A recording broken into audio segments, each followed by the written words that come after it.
¿Qué tal? En esta oportunidad vamos a... voy a apoyar en el sentido de realizar este tema que corresponde a la tercera charla de manera no es presencial ni virtual, sino es mediante video y ya coordinamos y coordinaremos también por teléfono lo de hablar del tema antes de hablar del tema, como hemos quedado, y bueno, para facilitar que se pueda culminar con estas charlas. Hoy corresponde, o esta vez, corresponde hablar siempre del Espíritu Santo, pero en esta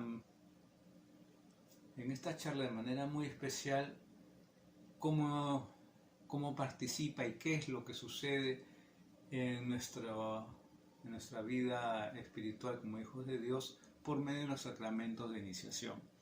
Cómo participa el Espíritu Santo en cada uno de estos sacramentos, y es lo que vamos a conocer y reconocer en los siguientes minutos.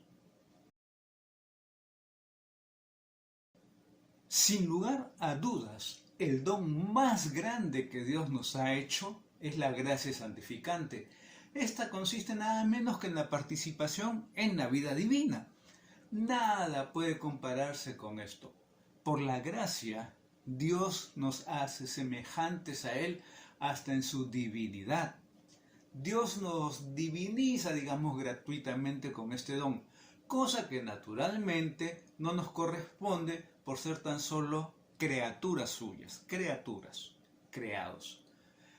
La segunda persona de la Santísima Trinidad, el Hijo, Jesús, posee naturalmente la divinidad desde toda la eternidad, y al encarnarse en las entrañas purísimas de María Santísima, dicha divinidad le corresponde plenamente a Jesucristo, como dice el credo, Dios de Dios, luz de luz.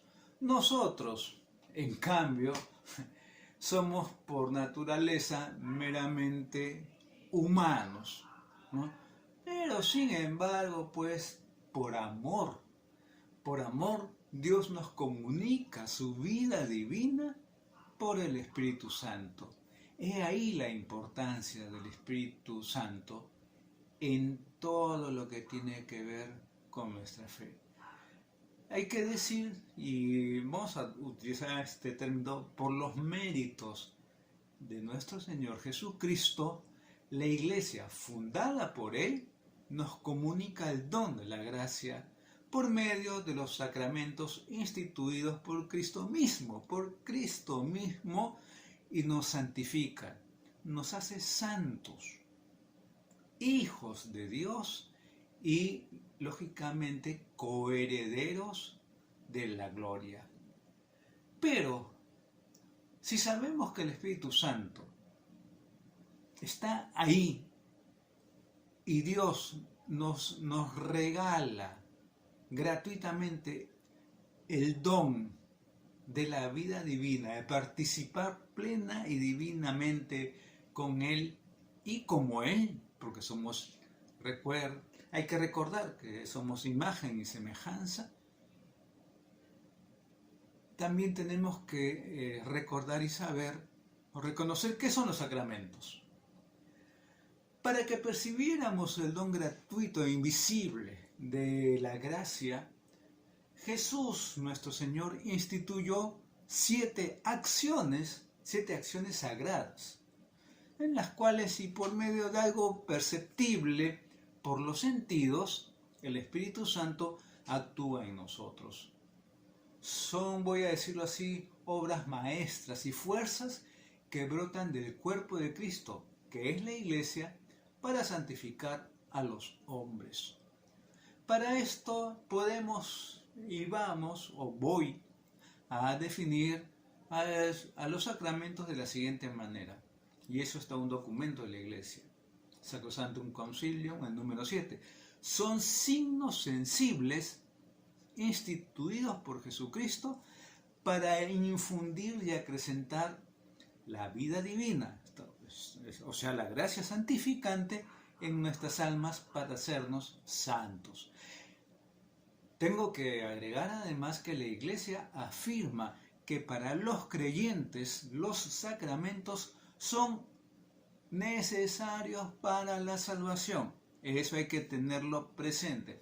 Son necesarios para la salvación. El cristiano que no recuerda los sacramentos no ha entendido realmente su vocación cristiana y pone en peligro su salvación eterna. Para esto hay que decir y recordar que los sacramentos de iniciación son 3, pero antes de decirlos, la Iglesia nos recuerda cómo la participación de la vida divina que los hombres reciben como don mediante la gracia de Cristo tiene cierto parecido con el origen, el crecimiento y el sustento de la vida natural. Y así es, los cristianos renacidos en el bautismo, en la vida divina, como verdaderos hijos de Dios, al ser incorporados vitalmente a Cristo por el agua y el Espíritu, estamos hablando del bautismo, somos fortalecidos en la confirmación con la donación misma del Espíritu Santo y somos alimentados en la Eucaristía con ese manjar de la vida eterna. Y es por estos medios, por estos sacramentos de iniciación cristiana, que recibimos cada vez con más abundancia los tesoros de la vida divina y avanzamos hacia la perfección de la caridad infundida por ese Espíritu que procede del amor mismo de Dios. Procede del amor mismo de Dios. Tengo que decir que lo que debemos hacer es llegar a comprender la actuación del Espíritu en estos 3 sacramentos por los que somos iniciados personalmente en esa participación de la vida divina que es la vida cristiana como iglesia. El bautismo es el nuevo nacimiento como hijos de Dios. ¿Cuál es la intención de hablar del bautismo, de este primer sacramento de iniciación? Tenemos que hay que reconocer cómo en el baño bautismal el Espíritu nos libró de la situación generada por el pecado al hacernos partícipes de la muerte redentora de Cristo y nos regeneró como hijos de Dios al hacernos partícipes pues, de la vida divina manifestada con su resurrección. Y para esto vamos a tener una lectura de la Biblia, que es la siguiente. Los que por el bautismo nos incorporamos a Cristo, fuimos incorporados a su muerte. Por el bautismo fuimos sepultados con Él en la muerte, para que, así como Cristo fue despertado de entre los muertos por la gloria del Padre, así también nosotros andemos en una vida nueva. Porque si nuestra existencia está unida a Él en una muerte como la suya, los estará también en una resurrección como la suya. Eso lo leemos en la carta a los Romanos capítulo 6, versículos del 3 al 5. Para hablar de este tema, voy a incidir, y ya lo he comentado antes, en el encuentro entre Jesús y Nicodemo. No entendía Nicodemo, y eso está en el Evangelio de Juan capítulo 3, versículos del 3 al 6. Nicodemo no entendía lo que quería desvelarle Jesús cuando le advertía de la necesidad de nacer de nuevo para poder ver el reino de Dios. Pero le insistió: te lo aseguro, el que no nazca de agua y espíritu no puede entrar en el reino de Dios. Es lo que le asevera Jesús a Nicodemo. Pues bueno, al nacer de este mundo todos heredamos de Adán la naturaleza humana en el estado de pecado en que la transmitió. O sea, en otras palabras, alejada y privada de la comunión vital con Dios por ausencia de la gracia. Esa participación de la vida divina de la que fue dotada sobrenaturalmente al infundirle su propio espíritu de creador, necesitamos pues el bautismo como baño de regeneración y de renovación del Espíritu Santo, para ser liberados del poder de las tinieblas y trasladados a esa condición de hijos de Dios, en el reino de su querido Hijo, al que fuimos predestinados por Dios antes de la fundación del mundo y llamados en Cristo Jesús, llamados en Cristo Jesús. Al igual que el pecado de Adán, eso hay que tener presente, se transmite y nos afecta radicalmente antes de que lo rectifiquemos personalmente con acción pecaminosa alguna. La oferta gratuita, voy a decirlo así, de la salvación, alcanzada para todos por Cristo con su muerte y resurrección, se manifiesta particularmente en el bautismo de los niños que aún no tienen uso de razón, ni la capacidad de aceptarlo con fe alguna personal, ¿no? En este sentido, el catecismo dice: por tanto, la Iglesia y los padres cristianos privarían al niño de la gracia inestimable de ser hijos de Dios si no le administraran el bautismo poco después de su nacimiento. Eso asevera el catecismo de la Iglesia Católica. Cuando se bendice el agua bautismal, la Iglesia hace solemne memoria de los grandes acontecimientos de la historia de la salvación, como ya lo he mencionado anteriormente, en los que Dios vinculó el agua a la acción de su Espíritu, prefigurando así el misterio del bautismo cristiano. Ya en la creación del mundo, el Espíritu de Dios se cernía sobre las aguas, fuente de vida y de fecundidad, para que ya desde entonces concibieran el poder de santificar. Con las aguas torrenciales, por ejemplo, con el diluvio, puso Dios fin al pecado, dando origen con los salvados, Noé y su familia, en el arca al nacimiento de una nueva humanidad, en la tierra ya desecada por el soplo fuerte de Dios. Ese viento fuerte que también sopló hasta dividir y hacer pasar a pie enjuto por el Mar Rojo a los hijos de Abraham, donde estaba Moisés delante de todo el pueblo, ¿no? Para que, liberados así definitivamente de la esclavitud de Egipto, vinieran a ser imagen de la familia de los que mediante el bautismo son salvados. Al aceptar, hay que tomar en cuenta esto, Jesús de antemano compartir la suerte de los pecadores, que es la muerte, sometiéndose al bautismo de Juan en el Jordán, hay que recordarlo, que la presagiaba, fue ungido por el Espíritu Santo y declarado por Dios mismo como el Hijo amado en quien se complacía, por someterse así como siervo obediente. Eso inclusive lo menciona el profeta Isaías en el capítulo 42, en los primeros versículos, a sus planes de salvación mediante su propia muerte.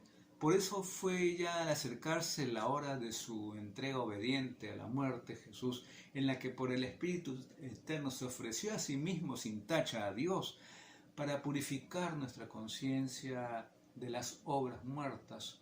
Cuando Jesús habló finalmente de su pasión y muerte como del bautismo con que debía ser bautizado, si en la sangre está el Espíritu que da vida a la carne, la sangre y el agua que brotaron del costado traspasado de Jesús crucificado, hay que recordarlo, ¿no? Cuando el soldado le clava la lanza, sale sangre y agua. Esto es figura de bautismo. Desde entonces es posible ya nacer de agua y de espíritu para entrar en ese reino de Dios abierto por Cristo para todos los hombres, con su muerte y su resurrección. Por eso, con la fuerza del don de su Espíritu, envió a sus apóstoles encargándoles: vayan y hagan discípulos de todas las naciones, bautizándolos en el nombre del Padre y del Hijo y del Espíritu Santo, y enseñándoles a guardar todo lo que les he mandado.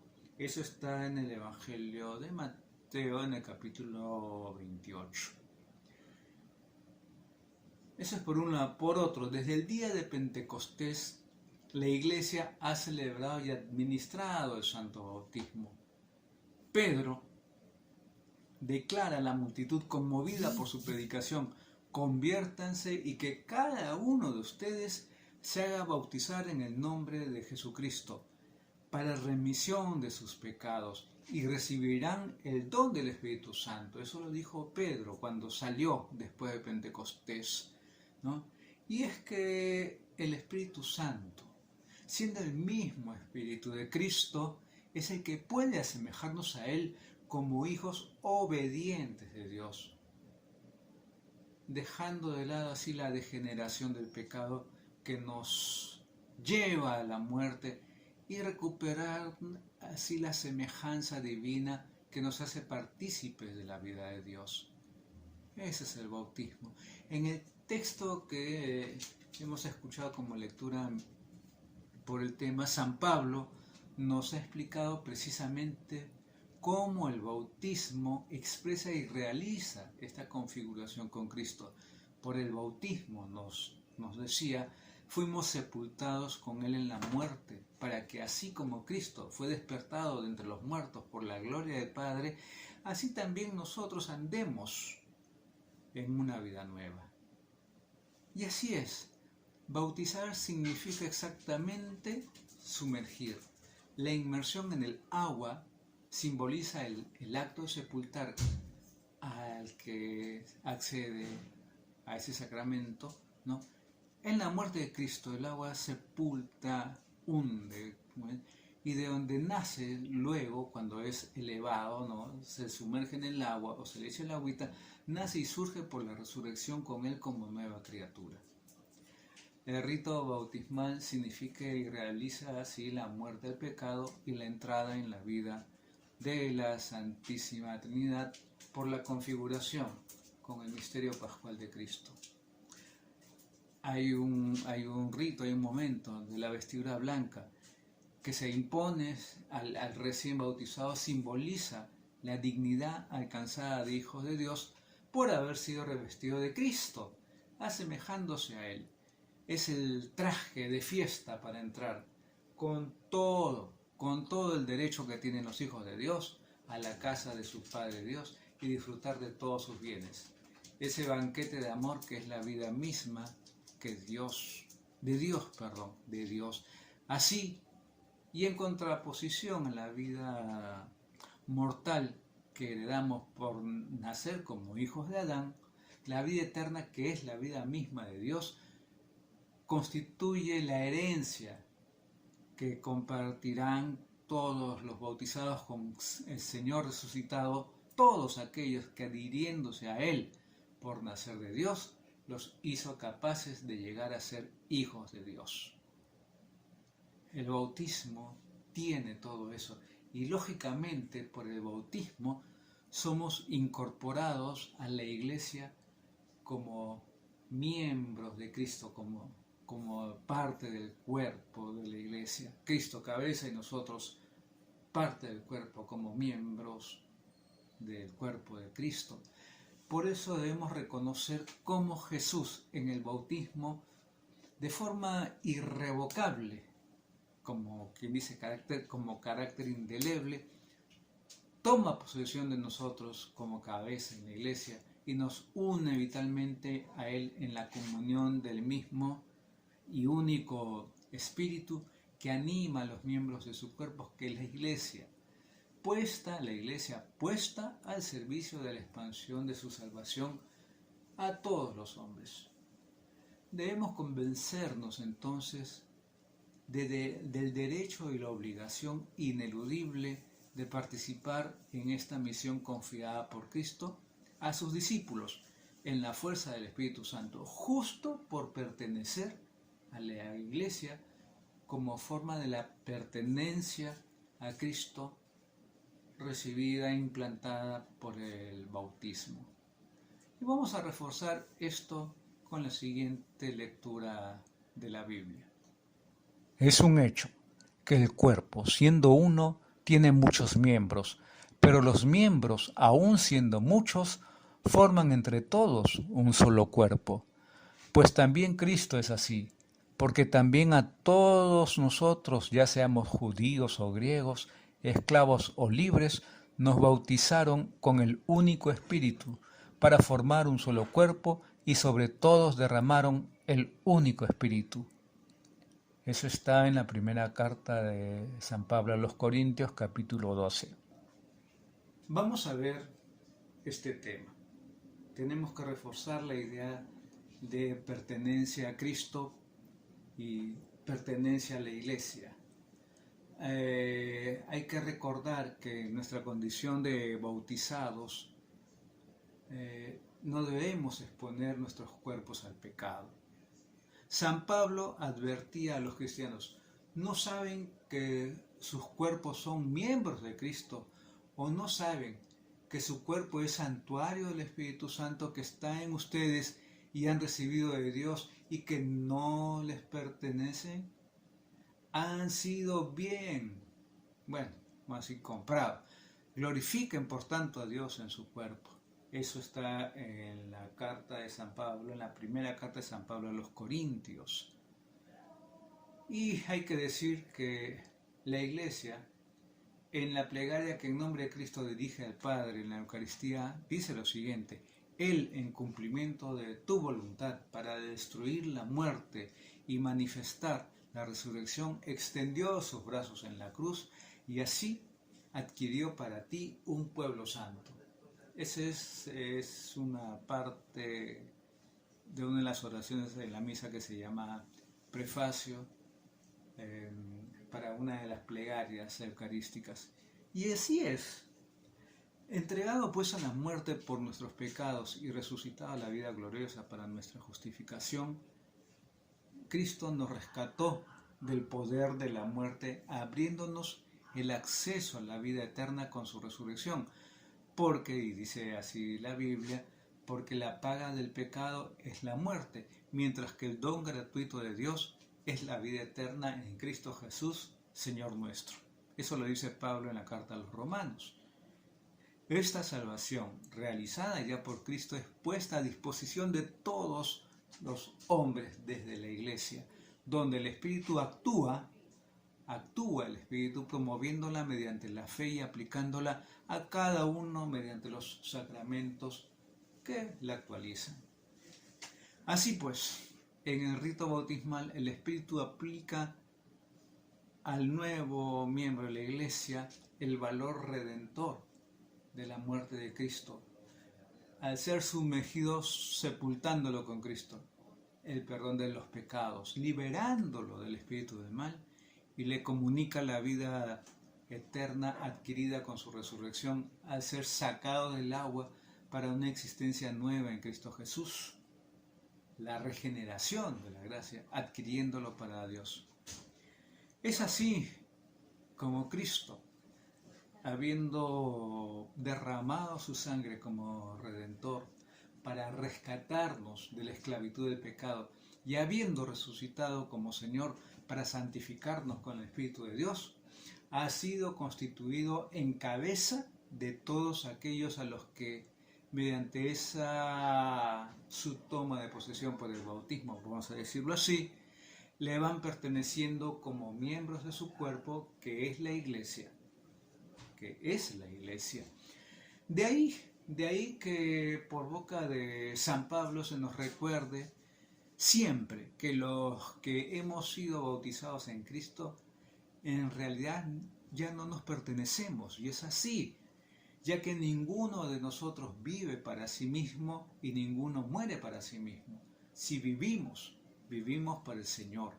Si morimos, morimos para el Señor. En la vida y en la muerte somos del Señor, porque para esto murió y resucitó Cristo, para ser Señor de vivos y muertos.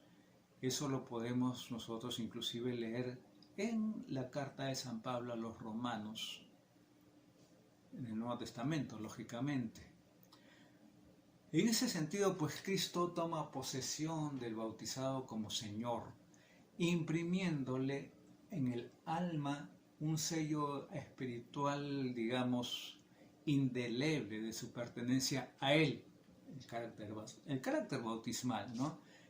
Recordando que el bautizo es una sola vez, no se puede repetir porque ese bautismo es ya un sello indeleble que no se quita ni se puede volver a marcar.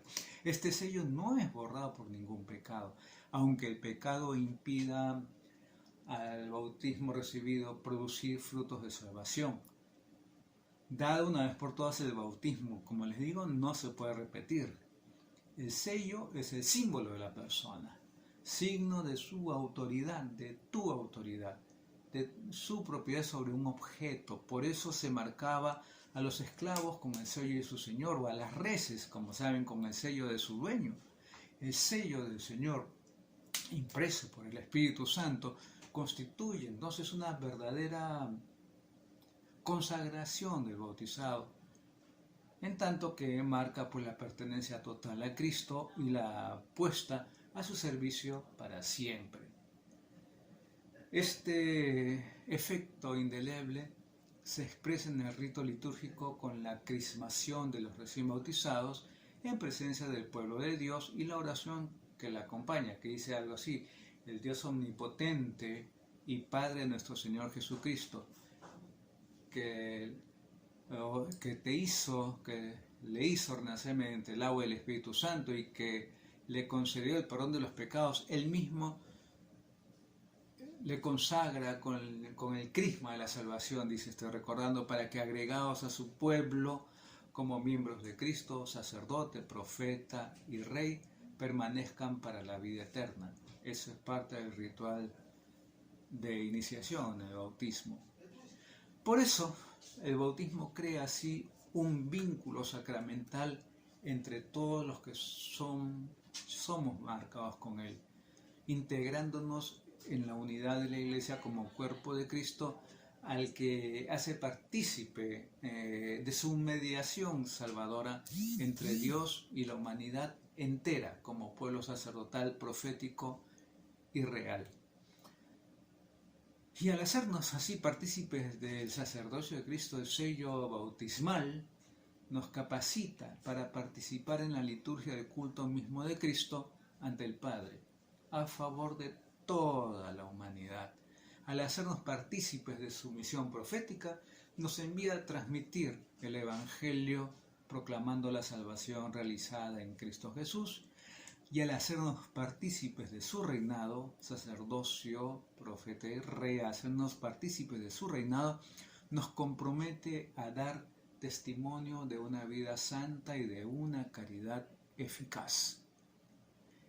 Esto es lo que nosotros recibimos por el bautismo como el primero de los sacramentos de iniciación. Bien, ya he mencionado algo sobre el bautismo. Ahora corresponde hablar un poquito, porque luego la siguiente charla, el siguiente tema va a ser la confirmación en sí, pero vamos a mencionar a la confirmación por unos minutos en esta charla, en este video, porque es el segundo de los sacramentos de iniciación. Y la intención es que se llegue a comprender el significado de este sacramento como donación del Espíritu, por la que Jesús fortalece y perfecciona la pertenencia a Él como miembro de su cuerpo, iniciada en el bautismo, y haciendo así más sólida nuestra vinculación a la Iglesia, nos asocia todavía más a su misión y ayudándonos, por tanto, a dar un testimonio valiente y coherente de nuestra fe con palabras y obras. Por si acaso, como yo oscurecí, estoy usando el círculo de luz y se refleja en los lentes. Bueno, vamos al tema. La lectura para este tema es la siguiente. Mientras cenaba con sus discípulos, les dijo Jesús: cuando el mundo les odie, tengan presente que primero me ha odiado a mí. Si pertenecieran al mundo, el mundo los querría como a cosa suya, pero como no le pertenecen, sino que al elegirlo yo los he sacado de él, el mundo les odia. Acuérdense de aquello que les dije, que un siervo no es más que su señor. Si a mí me han perseguido, lo mismo harán con ustedes, y el caso que han hecho de mis palabras lo harán de las suyas. Les tratarán así por causa mía, porque no reconocen al que me ha enviado. Si yo no hubiera venido y no les hubiera hablado, no tendrían culpa. Ahora, en cambio, no tienen excusa.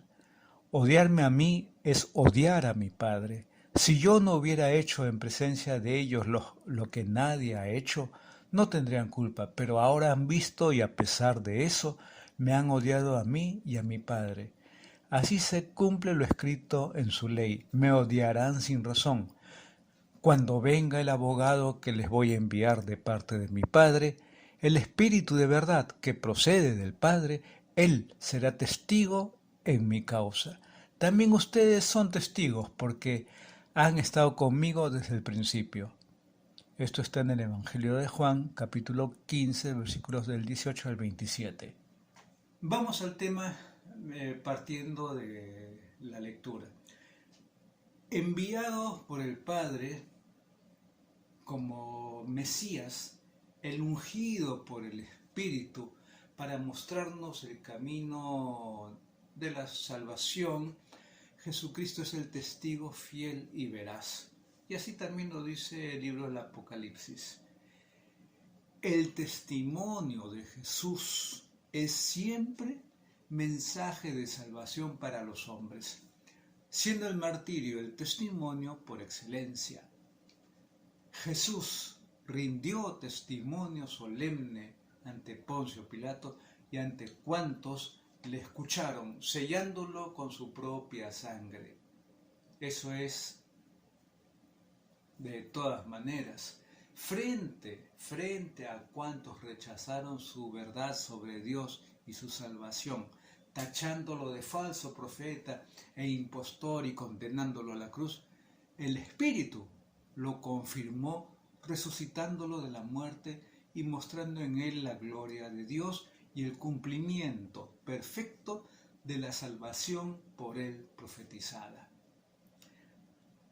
Hay que ver cómo se va desarrollando toda esta labor del Espíritu Santo, todo el plan de Dios, que lo que tenía como objeto es volver al hombre hacia Dios. Cristo quiso seguir entonces cumpliendo en el mundo su misión de proclamar la salvación de Dios por medio del testimonio de sus discípulos. Por eso, ya resucitado, les mandó que no se ausentasen de Jerusalén, sino que aguardasen la unción del Espíritu prometida por el Padre. Debían pues permanecer en la ciudad hasta ser revestidos del poder de lo alto. Eso está en el libro de los Hechos y también lo menciona Lucas en el Evangelio. Para ser sus testigos en Jerusalén y hasta los confines de la tierra. Todos sus discípulos están así llamados a ser testigos de su muerte y resurrección. Y para ser sus testigos necesitaban la luz y la fuerza del Espíritu de Dios, porque su testimonio es el mismo del Espíritu Santo, en cuyo poder Jesús proclamó la llegada del reino de Dios, bajo cuyo impulso se entregó a la muerte en un gesto de amor hasta el extremo, y por el que fue resucitado de entre los muertos, manifestando así la salvación de Dios.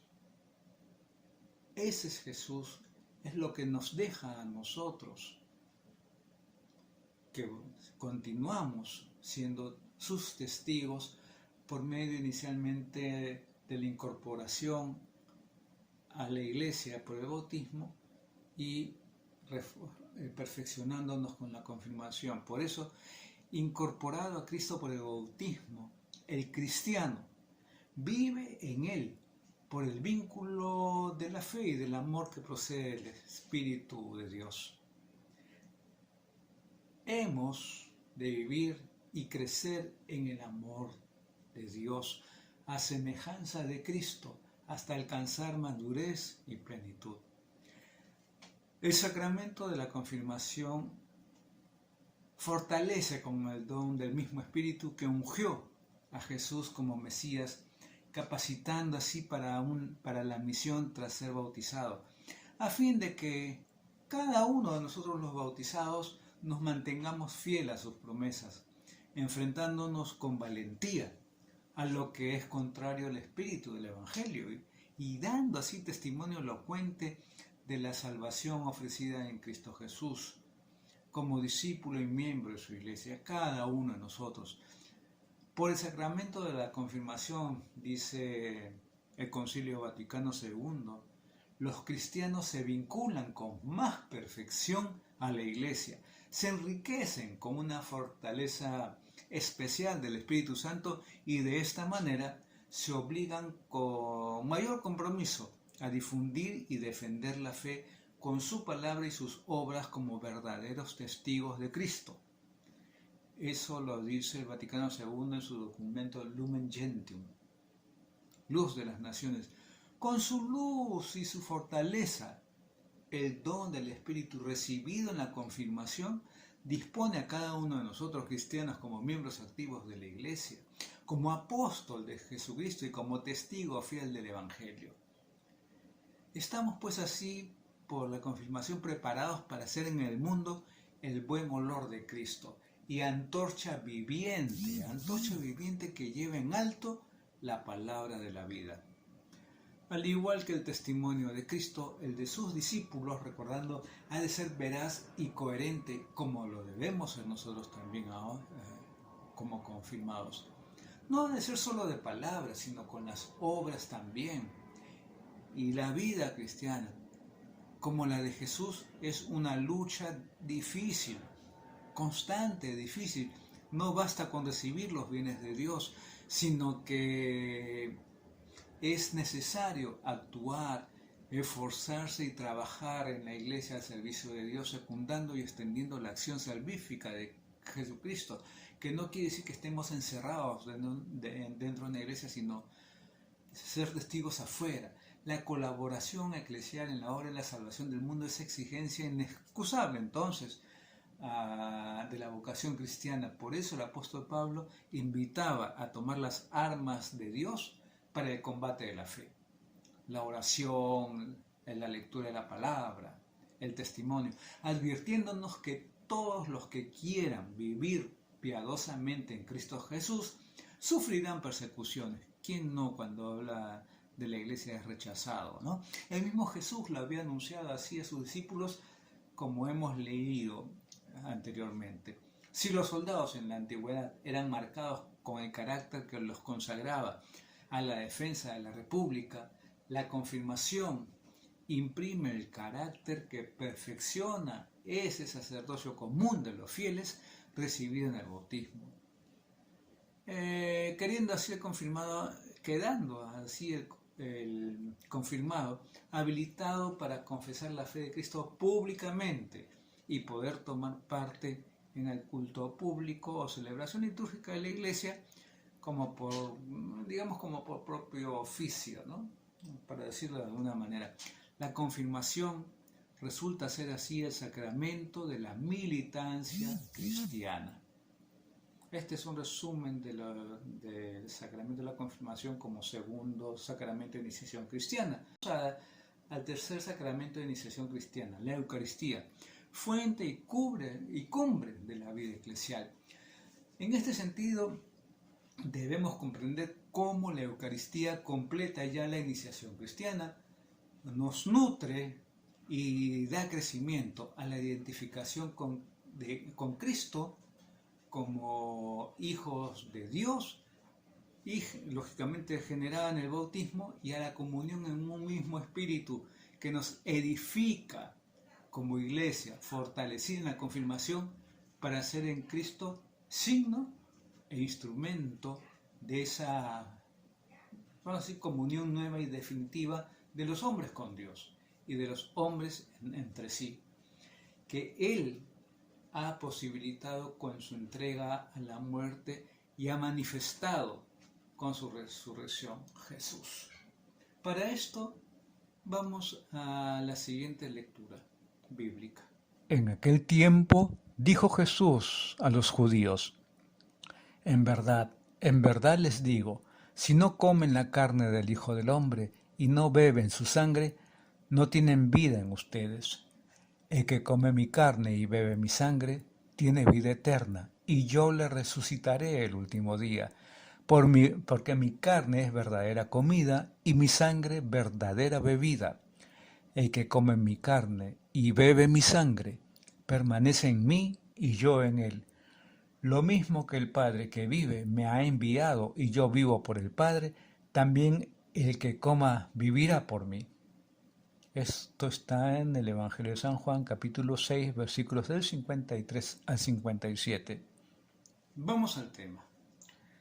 Impulsado por el Espíritu de Dios, fue Jesús mismo quien en un gesto extremo de amor hacia todos los hombres, él, Jesús, se entregó voluntariamente a la muerte, convirtiéndola con la oblación de sí mismo en el verdadero sacrificio agradable a Dios. Agradable a Dios porque transparentaba perfectamente cómo era su amor. Un amor de donación de sí mismo, contrario a ese amor a nosotros mismos o egoísmo, ¿no?, que es fomentado por el pecado y que impide la comunión entre los hombres. Es lo que nos separó de Dios, ¿no?, con el pecado de Adán, ese egoísmo, ¿no? El amor de Dios es un amor de misericordia que sabe perdonar sin excluir al pecador, contrario al que no olvida las ofensas y solo incluye a los amigos. Un amor que permanece frente a toda oposición, el de Dios, contrario al que no sabe aguantar sin llevar cuentas del mal. Sí, así es, con su entrega a la cruz culminaba Jesús su misión.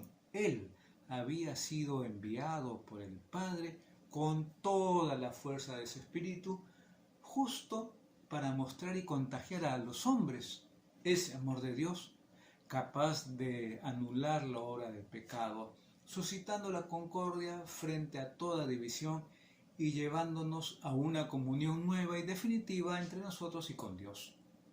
La entrega de Cristo a la muerte y su resurrección era sencillamente el triunfo culminante de la acción del Espíritu de Dios en él.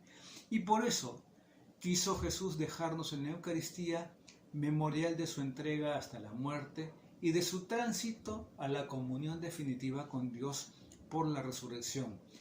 El sacramento que culmina también la obra de su Espíritu en nosotros, la de introducirnos en la comunión con Cristo y con la Iglesia, que comenzada en el bautismo y fortalecida en la confirmación, alimenta y acrecienta en la Eucaristía, llevándola así a la perfección. Efectivamente, antes de enfrentarse a su pasión, Jesús quiso de antemano desvelarnos a sus discípulos esa entrega de sí mismo hasta el extremo que transformaría la cruz en la proeza más grande del amor de Dios a todos los hombres, en el altar de su propia donación en sacrificio para el perdón de los pecados y en el trofeo de su victoria sobre la muerte. No solo nos lo explicó, quiso entregarnos el pan partido y el cáliz de bendición, como signo y sacramento de su propia donación en sacrificio. Mi cuerpo entregado por ustedes, decía, y su llegada definitiva a la comunión eterna con Dios, el cáliz de la nueva y eterna alianza, a gustar ya en el banquete del reino. Qué bonito. Podríamos así conmemorar por siempre su muerte y su resurrección para ofrecernos también nosotros con Él a Dios, cada uno de nosotros, y experimentar al tomarlos esa nueva comunión en Él con Dios, capaz de edificarnos como iglesia.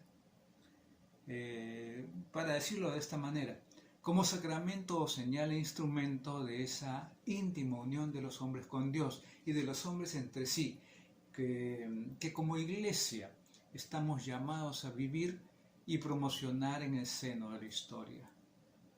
La forma, así hablando ya en definitiva, de secundar entre los hombres la acción que el Espíritu de Dios culminó en la entrega de Jesús a la muerte y su resurrección como Señor. En esto hay que decir que nosotros, los creyentes, los cristianos, los hijos de Dios, manifestamos y testimoniamos esa comunión, ganada por nosotros, por Cristo con su muerte y resurrección, y promovida por su mismo espíritu de amor. Eso sí, confesando la misma fe en Cristo Jesús, amándonos en la caridad como Él mismo nos amó y caminando hacia la misma esperanza abierta con su resurrección. La Eucaristía, eso hay que tenerlo muy presente, es fuente de la vida eclesial en comunión, precisamente porque con ella el Espíritu alimenta la fe, la esperanza y la caridad entre nosotros los cristianos. Ella es el memorial que hace realmente presente bajo sus signos el misterio central de nuestra fe, la muerte y resurrección del Señor.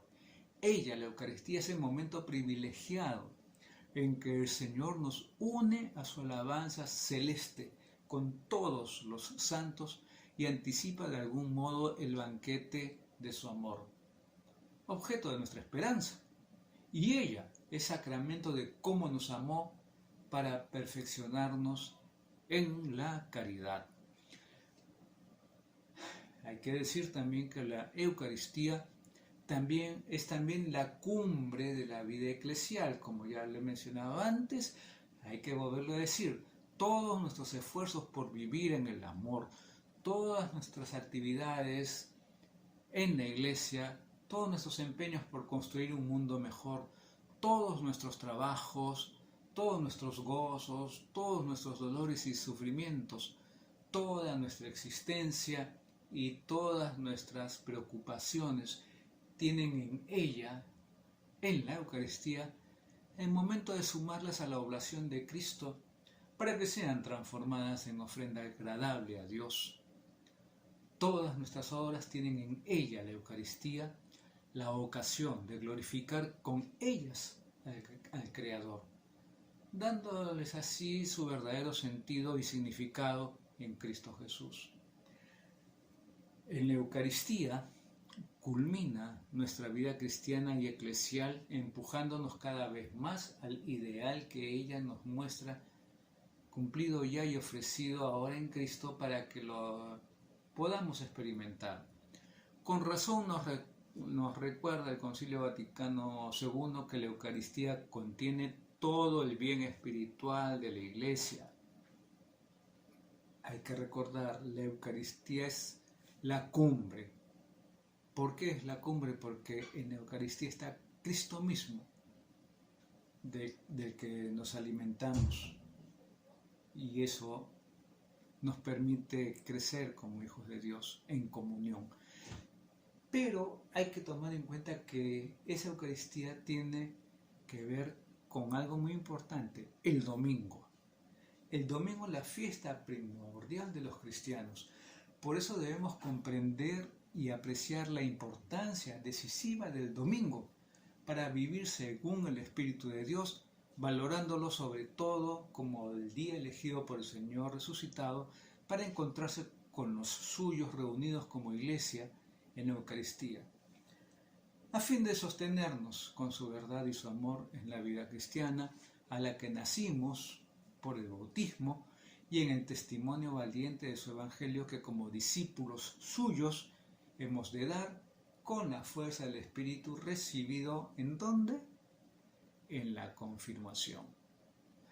Para esto vamos a la lectura que corresponde al domingo. La lectura tenemos, como ya saben todos, que centrarnos en la Biblia para comprender el mensaje de Dios. Aquel mismo día, el primero de la semana, iban 2 discípulos a un pueblo llamado Emaús, que distaba unas 2 leguas de Jerusalén, y comentaban todo lo que había pasado. Mientras conversaban y discutían, Jesús en persona se acercó y se puso a caminar con ellos. Pero estaban cegados y no podían reconocerlo. Jesús les dijo: ¿De qué discuten entre ustedes mientras van de camino? Parece que andan tristes. Uno de ellos, llamado Cleofás, le respondió: ¿Eres tú el único de paso en Jerusalén que no se ha enterado de lo ocurrido estos días en la ciudad? Él les preguntó: ¿Qué? Contestaron: lo de Jesús el Nazareno, que resultó ser un profeta poderoso en obras y palabras ante Dios y ante todo el pueblo, de cómo lo entregaron los sumos sacerdotes y nuestros jefes para que lo condenaran a muerte y lo crucificaron.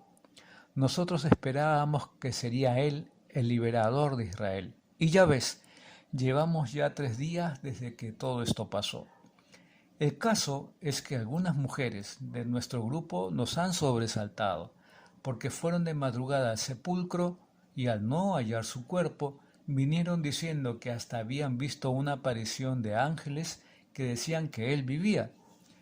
Fueron también algunos de los nuestros al sepulcro y lo hallaron tal como las mujeres habían dicho, pero a él no lo vieron. Entonces Jesús les dijo: «Oh insensatos y tardos de corazón para creer todo lo que dijeron los profetas. ¿Acaso no era necesario que el Cristo padeciera todo eso para entrar así en su gloria?» Y comenzando por Moisés y siguiendo por los profetas, les explicó lo que se refería a él en toda la Escritura.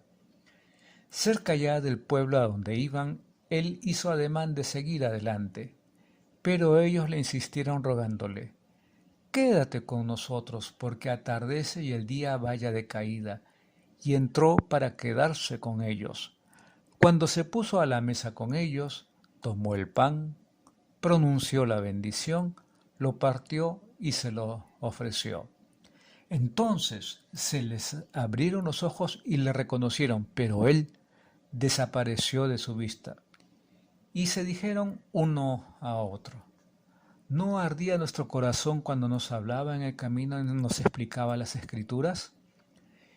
Y levantándose al momento, se volvieron a Jerusalén y encontraron reunidos a los 11 y a los que estaban con ellos, que decían: «Es verdad, el Señor ha resucitado y se ha aparecido a Simón».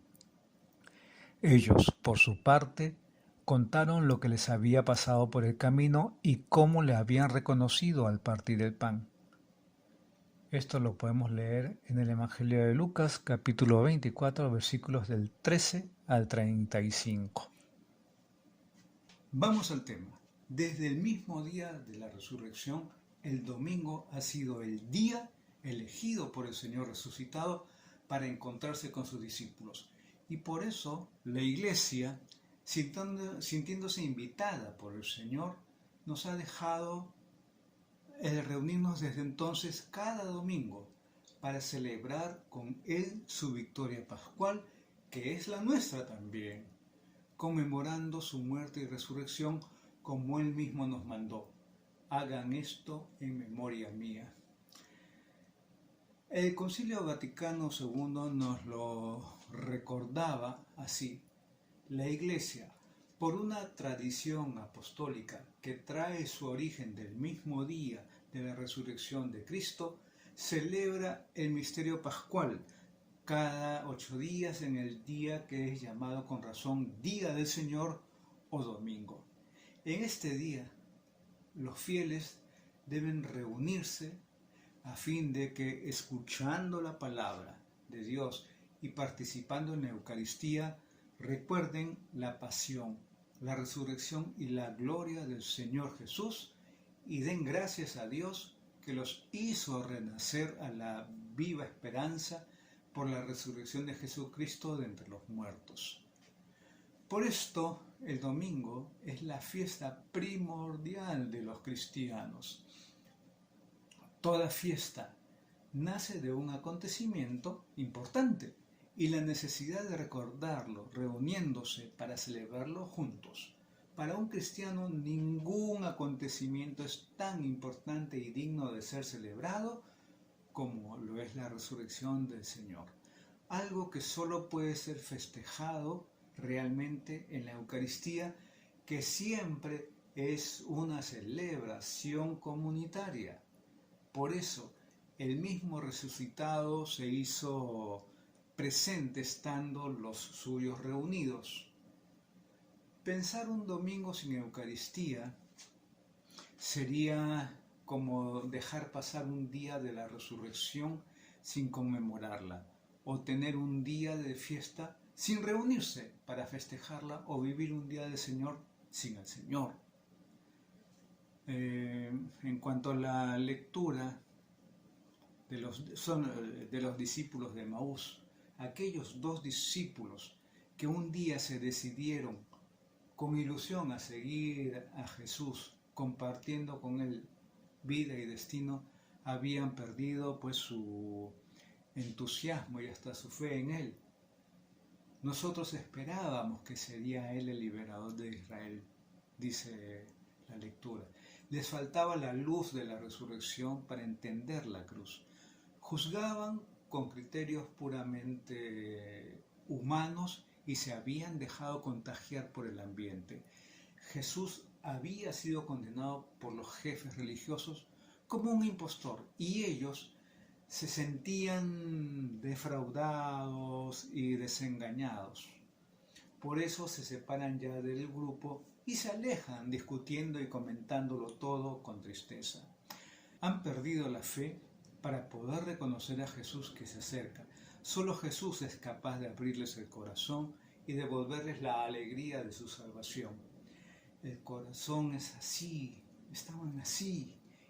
Y Jesús lo hace precisamente descubriéndoles primero el significado de su muerte y resurrección, explicándoles la Escritura.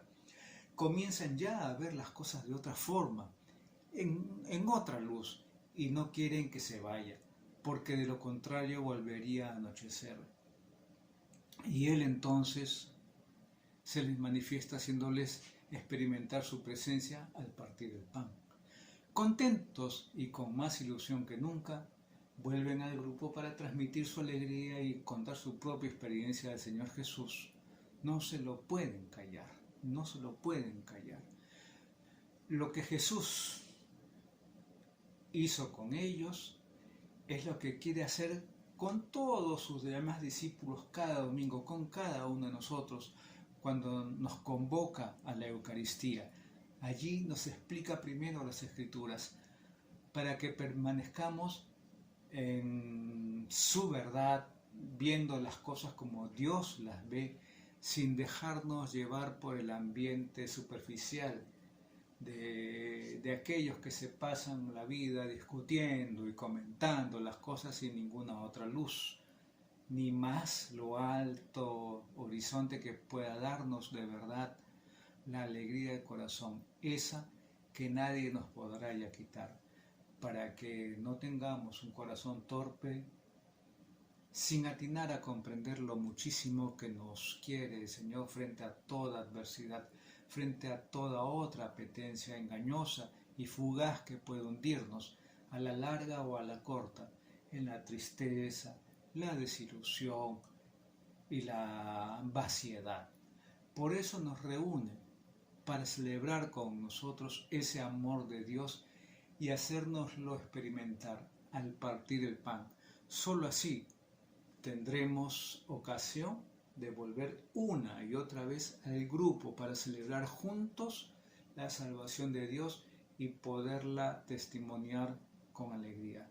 Es así como la Eucaristía del domingo sostiene nuestra ilusión en seguir al Señor, nuestra adhesión a la Iglesia y nuestra valentía para transmitir a otros esa verdad que ya no podemos callar, porque es la luz de la vida.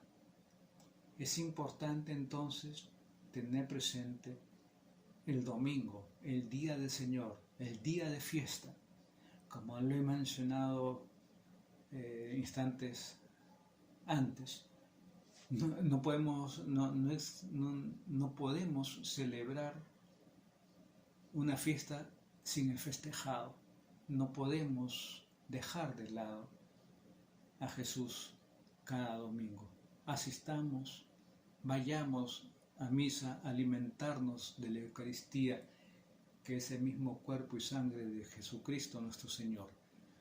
Hasta aquí lo que corresponde a la tercera charla, que es los sacramentos de iniciación. Falta una siguiente que ya vamos a tratar en sí, lo que es el sacramento de la confirmación.